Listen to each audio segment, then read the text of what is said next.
ជំរាបសួរអ៊ំស្រីចាជំរាបសួរលោកគ្រូមុនអ៊ំប្រើផលិតផលលីវ៉ាបាឡែនហ្នឹងអ៊ំមានបញ្ហាសុខភាពអីដែរអ៊ំសុខភាពប្រភេទ B អ៊ំមានបញ្ហាខ្លាំងប្រភេទ B អ៊ំណោះចាបាទហើយចូលដល់ថ្ងៃអ៊ំមានបញ្ហាខ្លាំងហ្នឹងអ៊ំមានទឹកទុកឬក៏ចេញជារោគសញ្ញាឆ្លងចុកខ្នងហើយឈឺក្បាលវិលមុខទឹកនោមពណ៌លឿងតែពណ៌លឿងអ៊ំណោះចាហើយកម្លាំងមិនដែរអ៊ំ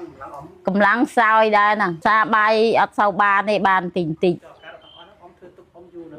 ធ្វើទុកយូរដែរហើយតែបានលេបថ្នាំហ្នឹងបានអន់បាទហើយចុះអ៊ំប្រើបានប្រហែលថ្ងៃអ៊ំចាប់តាមធូរអ៊ំប្រើបានមួយអាទិត្យបានធូរស្បើយក្នុងខ្លួនធូរស្រាលហូបបាយបានសម្រាមលក់ស្រួល